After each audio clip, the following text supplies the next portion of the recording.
حبیب کردستانی وغیرہ معروف ہیں، یہ فارسی شعراء ہیں۔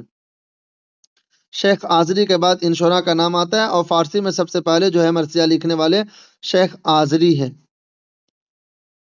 خاص طور پر علامہ شبلی نے محتشم کا ذکر کیا ہے فارسی شعراء میں علامہ اقبالی نے کیا نام ہے، علامہ شبلی نے محتشم کا ذکر کیا ہے۔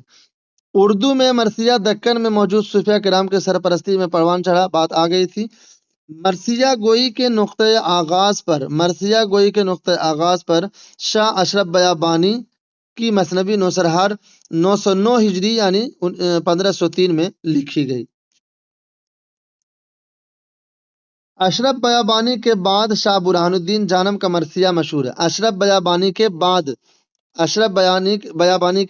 بعد شاہ برہان الدین جانم کا مرثیہ مشہور ہے۔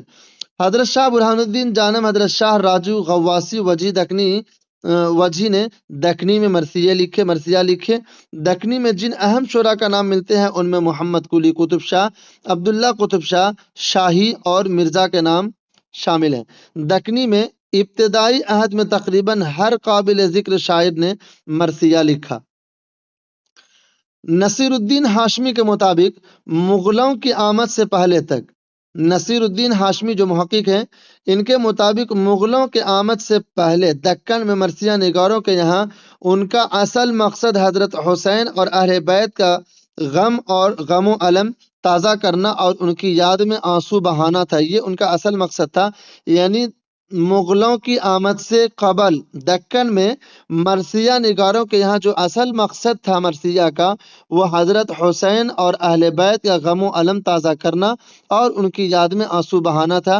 اس میں فرضی روایات اور افسانوں کی کوئی جگہ نہیں تھی، اس کا جز بھی وہ نہیں مانتے تھے۔ مرثیہ میں فرضی روایات اور افسانوں کو مرثیہ کا جز قرار نہیں دیتے تھے اس زمانے میں، مغلوں سے پہلے دکن میں۔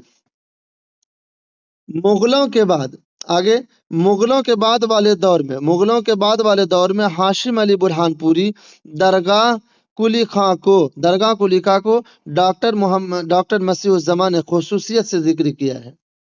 مغلوں کے بعد والے دور میں جو مرثیہ نگار ہے وہ ہاشم علی برہان پوری اور درگاہ کلی خاں۔ سفارش حسین خاں کا خیال ہے، سفارش حسین کا خیال ہے کہ محمد صدیق قیس حیدرآبادی اگر صرف مرثیہ میں ہی طبع آزمائی